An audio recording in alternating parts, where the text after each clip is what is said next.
Hi, my name is Mark Fritchen. I've been doing computers for over 10 years now, so I'm going to go and actually explain how binary works. To start off, binary is a lot like our base 10 or decimal system, the numbering system that we use. So I'm going to go and start with kind of a review of our system.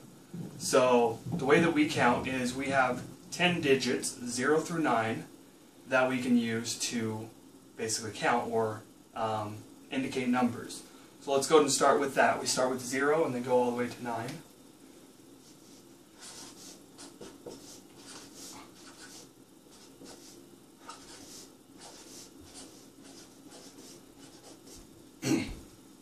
And then I'm sure you know exactly what happens when you get to 9, since it's the system that we use all the time. So when we get to 9, the 9 resets to 0 is basically what's happening. And then we actually carry the digit over to the next spot. We go from 0, there's kind of an invisible 0 here, so we go from 0 to 1 right here in the what we call the tens place. So we have the ones place and we have the tens place. So we go to 10, and then from here we continue adding to the ones place again. 1, 1, 1, 2, 1, 3, and so on. You get all the way down to 99, and again the same thing happens. The 9s reset to 0 and we carry a digit. So the 9 resets to 0, we carry a 1, this 9 resets to 0, we carry a 1 again, and now we have the hundreds place.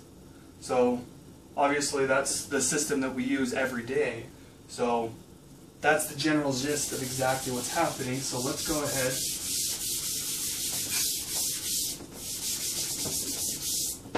Go ahead with the binary system, or the base, what we call the base 2 system, which again, base 10 means we use 10 different digits.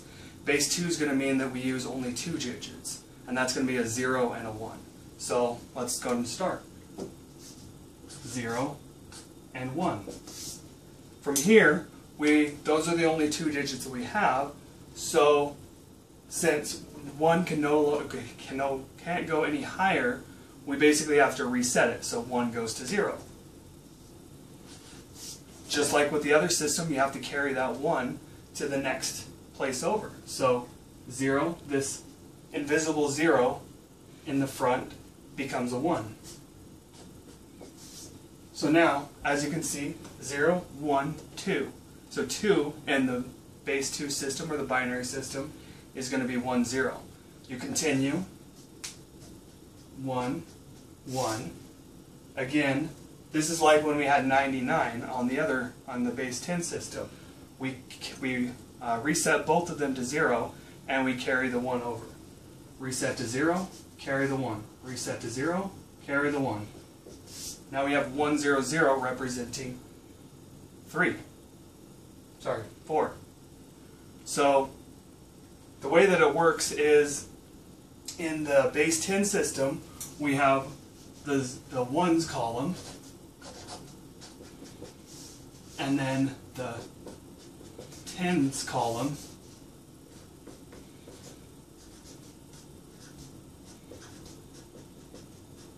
and then the hundreds column. Obviously it goes further than that. For binary, or base 2, we, instead of being 10 times as much for each one, ones column times 10 is the tens column. 10 times 10 is 100. 100 times 10, 1,000. With the base 2 system, we times it by 2 since it's base 2. So first is the 2's digit. Well, sorry, the 1's digit. And then, so we have the 2's digit in the next column. I should probably line this up. 1's column. We have the 2's column. Double it again. 4's column. 8, 16, 32, and so on. So basically you times the number by 2. You double the number. So the way that works is basically however many is in this, or if there's a 1 in this column, you add 2 to the number. If there's a 0 in the column, you just add nothing. So it's very similar to our base 2 system. So that's pretty much how the numbering system works. So at this point, computers pretty much can only be on or off, 1 or 0. So that's why we only have these 2 digits. So next I'm going to go ahead and go over exactly what, where we go from there, how we use these zeros and ones to, I'm going to go ahead and go over how to add numbers. So we have what's called our logic gates. So our very, very basic logic gate is going to be what's called a NAND gate.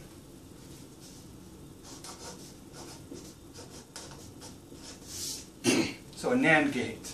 What it stands for is not and. So let me go ahead and explain the AND gate first. So AND, I'm going to go ahead and write down what we call a truth table. So basically the AND takes two variables or 2 values and it gives you a result. It's kind of like a plus. When you're adding 2 symbols together, you take 2 numbers, you add them together, and you get 1 result. Pretty much the same thing with an AND gate. So here's our truth table. We have our X value, our Y value, and then the out. So the possible values for each one is 0 and 1. So let's go and add each possibility down the line.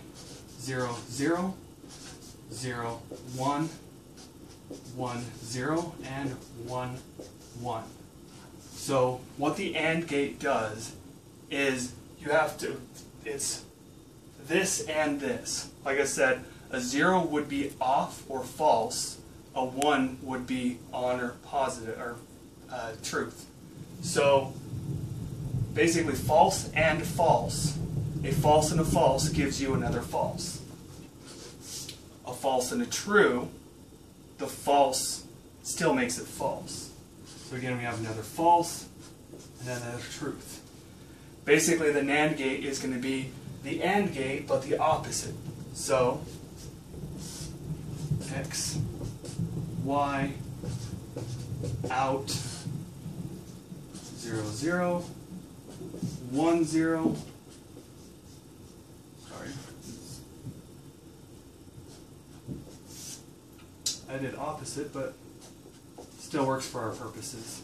So basically these 3 are going to be the opposite of those zeros. 1, 1, 1, and then this one's opposite, 0. Not and. It's going to be the opposite. So the last gate I want to go over real quick, there's quite a few gates, but the last gate I want to go over real quick is called an XOR gate, which we will need to be able to add 2 digits together. We have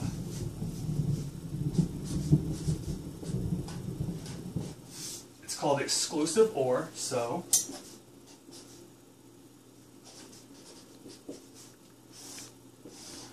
an OR gate is pretty much this or that. So for this one, it's going to be as long as one of them is true, it's true. An exclusive OR pretty much says if only one is true, then it's true. If both of them are true, then it's still false. So 0, 0, 0, 1, 1, 0, 1, 1. So 0, 0, both are false. 0, 1, 1 is true. So we have a truth. 1, 0, same thing, we have a truth. 1, 1, both of them are true.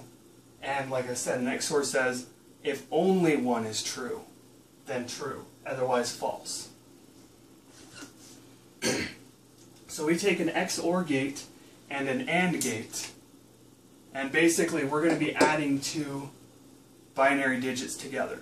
So I have a what we call breadboards and some wiring put together to kind of show you an example of this.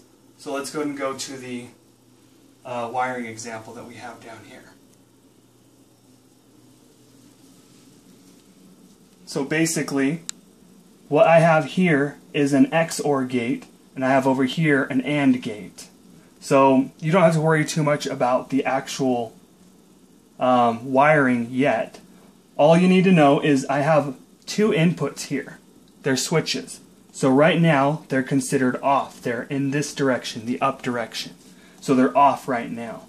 So I have both inputs going into the XOR gate, and I have the output going to a light. So this is our first digit or our first bit. I also have both the same two variables going to an AND gate, and I have the result going to this bottom light. So this top light is going to be the adding digit. So we're adding two bits together. This other one is going to be what we call the carry. So basically, I add 0 and 1 makes 1. I do the same thing on this side. 0 and 1 makes 1. I add 1 and 1. We carry the original 1 to make it 0, and we get a 1, 0. So there's our very beginning example of logic gates. So hopefully that's helped you understand exactly how binary works, as well as exactly how it's used to make a computer work exactly how it is. Thank you.